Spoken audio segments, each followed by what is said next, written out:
Welcome back to my channel yang membahas seputar hobi badminton. Pada video kali ini saya ingin berbagi pengalaman saya menggunakan raket Li-Ning dengan seri Turbo 99. Nah, Li-Ning Turbo 99 ini merupakan raket yang menarik karena dengan harganya yang 300 ribuan, ya termasuk raket low entry-nya dari Li-Ning, dan ini merupakan raket baru ya. Raket ini sudah dibekali dengan TB Nano. Ya, TB Nano adalah teknologi di Li-Ning yang biasanya itu ada di raket-raket mahalnya Li-Ning dan beberapa ya raket middle end-nya Li-Ning. Nah, menariknya adalah raket ini memiliki spesifikasi yang mirip dengan SS 2020. Nah, apakah ini merupakan penerus dari SS 2020? Nah, nanti akan kita bahas. Oke, jadi jangan kemana-mana, tetap tonton terus videonya.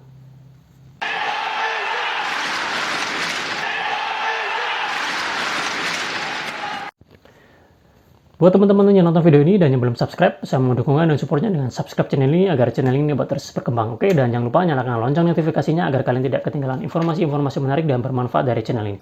Oke, terima kasih buat teman-teman yang sudah nonton video ini dan sudah subscribe. Sekarang kita akan lanjut kembali membahas Li-Ning Turbo 99. Nah, sedikit cerita sebelum nanti saya membahas pengalaman saya menggunakan raket ini. Jadi waktu itu ada teman kita yang nonton channel ini komen di salah satu video saya dan mengatakan, "Bang, tolong di-review Li-Ning Turbo 99, ini raket baru dan TB Nano." Oke, setelah abang itu komen seperti itu, saya lupa namanya siapa, akhirnya saya cari dan saya lihat dan saya tertarik karena memang raketnya ini menarik ya. Menariknya adalah raket 300 ribuan tapi sudah TB Nano. TB Nano. Kalau kita perhatikan ya, TB Nano itu adalah salah satu teknologi di Li-Ning yang biasanya itu disematkan di raket mahalnya Li-Ning. Di middle end-nya itu ada beberapa, di Winstrom itu ada ya, seri Winstrom, dan raket low entry itu hanya sedikit saja.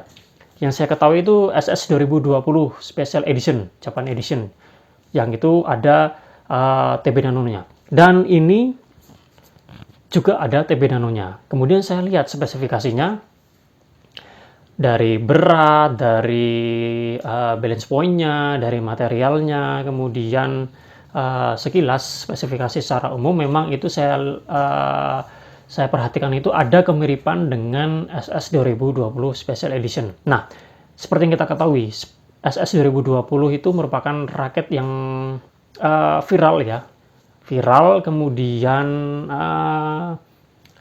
pembeliannya atau penjualannya juga termasuk sukses juga ya. Jadi kemudian dalam hati saya berpikir, wah mungkin Turbo 99 ini merupakan penerus dari SS 2020 karena spesifikasinya sama meskipun ada perbedaan. Nah, nanti perbedaannya seperti apa akan kita bahas.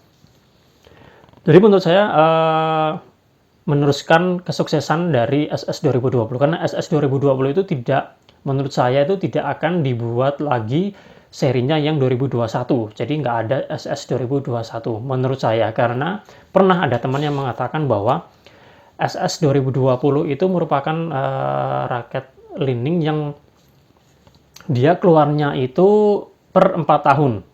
Jadi per 4 tahun itu Li-Ning mengeluarkan, terutama yang Super Series, dia mengeluarkan suatu raket khusus yang limited ya, tentunya limited atau spesial lah semacam itu, dan itu dikeluarkan per 4 tahun. Jadi sebelum 2020 ada 2016, dan saya tidak tahu mulainya itu sejak kapan, tetapi dia keluarnya per 4 tahun. Jadi menurut saya SS 2021 itu mungkin tidak ada, jadi dia meneruskannya di Turbo 99 itu menurut saya.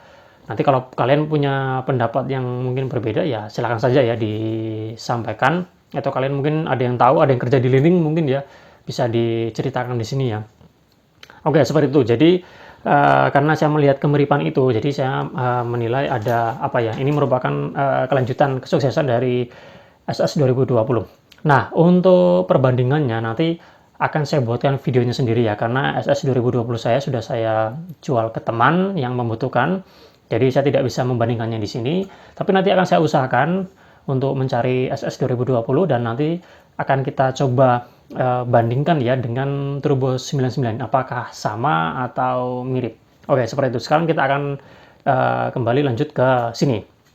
Turbo 99. Nah, Turbo 99 ini waktu itu saya beli dengan harga 300 lebih, tidak sampai 350. Saya dapatnya masih murah karena waktu itu belum banyak yang menjual. Waktu itu hanya sedikit saja yang baru menjualnya. Saya cari di Shopee hanya baru sedikit saja. Dan yang review juga belum banyak waktu itu. Kalau sekarang mungkin sudah mulai banyak ya yang mereview ya.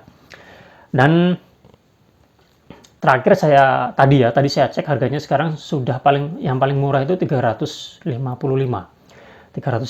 Nanti kalian bisa cek sendiri, itu saya carinya di Shopee ya. Nanti saya tidak tahu di Tokopedia atau di marketplace yang lain itu berapa, atau di toko offline itu berapa, saya tidak tahu. Tapi yang terakhir saya lihat harganya sekarang yang paling murah 355. Oke, 355 ke atas. Nah, ini saya dapatnya 300 lebih dikit, tidak sampai 350. Saya cari lapaknya lagi, dia udah nggak menjual. Jadi, saya tidak bisa berbagi linknya kepada teman-teman sekalian ya. Oke, sekarang saya akan berbagi pengalaman saya menggunakan raket ini. Jadi, sudah lebih dari 2 minggu, saya memiliki Li-Ning Turbo 99 dan sudah saya gunakan. Dan saya bisa ceritakan kepada teman-teman sekalian bagaimana raket ini.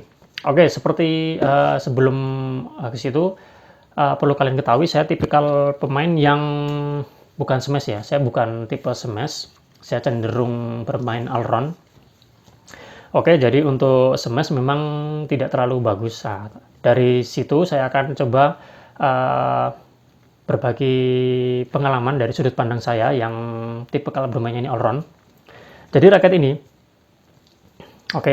ini ya, kalau melihat dari spesifikasinya, balance point-nya 300, dari spek manufakturnya balance point-nya 300, saya ukur manual, saya ukur sendiri itu 298. Oke, jadi masih masuk ya, karena 300 plus minus 5 biasanya. Kemudian beratnya, spesifikasinya 84 plus minus 3 gram, saya dapat yang 87. Oke, jadi masih masuk ya, meskipun sudah tidak 4U lagi, tapi menjadi 87, masuk 3U. Nah, berat yang seperti itu, tidak 4U, itu nanti akan memberi pengaruh, memberi feel yang paling terasa ya, dari raket Turbo 99 ini. Mungkin kalian nanti ada yang sudah punya, atau mungkin belum punya dan hendak membeli. Nanti kalian tergantung dapatnya yang beratnya berapa. Kalau misalkan kalian mendapatkan yang seperti saya, 84 plus 3, 87, tentu nanti feelingnya akan berbeda dengan yang kalau kalian beli atau kalian dapatkan 84 pas atau 84 kurang. Tentu nanti akan ada perbedaan di swingnya. Jadi mungkin nanti kalau kalian melihat video-video yang lain ya, teman-teman kita yang sudah mereview raket ini, mungkin mengatakan raket ini swingnya lebih enak dari SS 2020 mungkin, atau terasa bagaimana. Nah, kalau saya melihatnya ya, tergantung nanti kalian mendapatkan yang balance point-nya berapa dan beratnya berapa. Kalau misalkan saya punya SS 2020 yang beratnya 84. Kemudian saya mendapatkan yang Turbo 99 ini dengan berat yang lebih berat, tidak 84 tapi 87. Tentu swingnya akan terasa lebih ringan yang SS 2020. Kalau misalkan SS 2020-nya, pernah ada teman kita yang komen juga, dia mendapatkan SS 2020 yang beratnya itu masuk 3U. Dan shaft-nya itu cenderung, karena waktu itu punya saya SS 2020 itu terasa flex, jadi medium tapi dia cenderungnya flex. Tapi ada yang teman kita yang mendapatkan yang dia itu beratnya 87, jadi masuk 3U lah pokoknya. Kemudian shaft-nya itu dia cenderung stiff, jadi medium cenderung stiff, jadi cenderung kaku ya. Nah, itu menurut saya masih wajar saja, masih masuk toleransi ya, terutama bagian balance point dan beratnya. Kalau misalkan kalian mendapatkan SS 2020 yang 3U, kemudian beli Turbo 99 ternyata mendapatkan yang masuk 4U 82, misalkan 87, tentu swingnya akan terasa lebih ringan. Perbedaannya nanti di situ ya, di berat. Oke, seperti itu.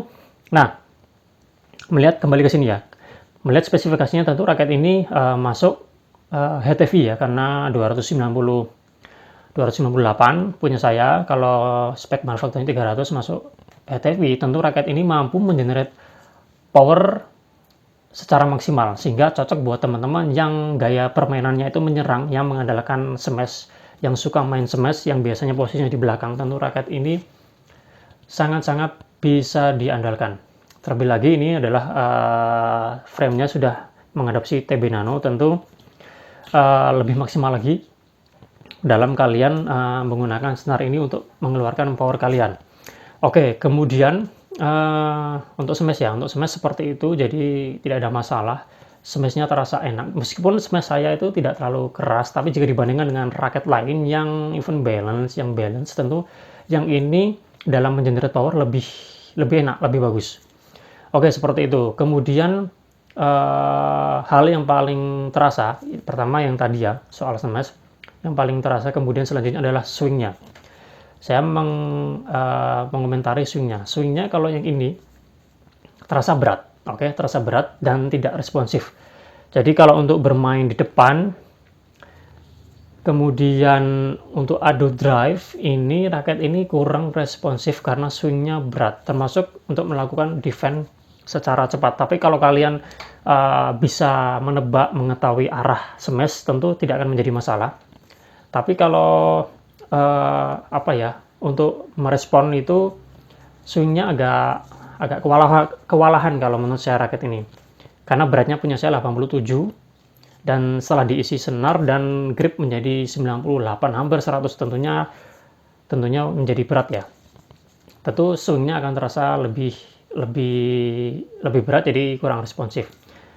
Kemudian seperti itu ya. Kemudian untuk kontrol, untuk flashing menurut saya tidak ada masalah. Raket ini masih bisa diandalkan. Nanti tergantung settingan senar kalian juga.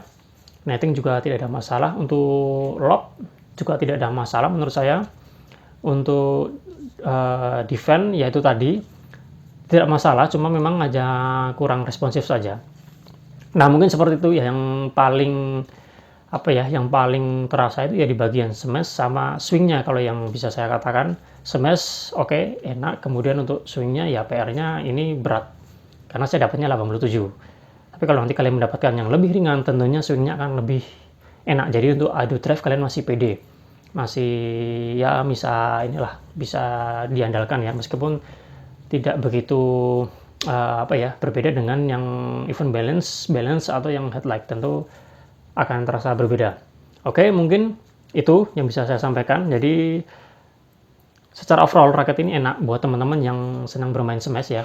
Bermain smash, tipe kalian yang menyerang, posisinya banyak di belakang. Raket ini bisa menjadi pertimbangan dengan harganya yang 300 ribuan saja.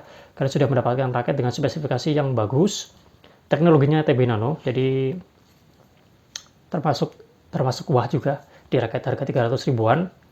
Kemudian ya sejauh ini tidak terasa bergetar ya kalau saya pakai. Oke, seperti itu. Kemudian apalagi ya, ini saya tarik 27 lbs mesin digital ya, 27,5. Oke, seperti itu. Senarnya landing nomor 3 bus, nanti kita akan review terpisah nanti kalau saya gabung di sini, nanti akan terasa lama ya. Oke, seperti itu yang bisa saya sampaikan dan saya bagikan. Semoga informasi yang saya sampaikan ini bermanfaat dan menambah informasi teman-teman sekalian, sehingga bisa menjadi pertimbangan kalian untuk membeli Turbo 99 ini. Oke, sebelum membeli kalian tentu bisa mencari referensi lain selain video di channel ini untuk menambah keyakinan teman-teman sekalian ingin membeli ini atau tidak. Saya sudah punya SS 2020, kira-kira perlu nambah ini atau tidak. Nah, nanti kembali ke teman-teman sekalian ya. Kalau menurut saya ada kemiripan, jadi kalian bisa mengambil kalau ingin mencari pendamping SS 2020, yang ini bisa menjadi pertimbangan buat teman-teman sekalian. Atau kalian mungkin punya pertanyaan seperti ini, antara SS 2020 dengan Turbo 99 milih yang mana? Kalau menurut saya sebenarnya kalau secara spesifikasi sama saja ya, sama saja. Cuma yang SS 2020 itu karena dia special edition Japan edition, tentu ada sesuatu yang agak membedakan dengan yang Turbo 99 ini. Tapi terlepas dari itu, tentu kalian perlu memperhatikan nanti spesifikasinya kalian dapatnya seperti apa. Kalau kalian nanti mendapatkan terutama balance point dan beratnya ya, itu nanti akan membuat perbedaan di swingnya, terasa ringan atau terasa berat. Nah, seperti itu. Oke, seperti itu. Kita jumpa lagi pada kesempatan-kesempatan yang lain. Salam sehat, salam olahraga.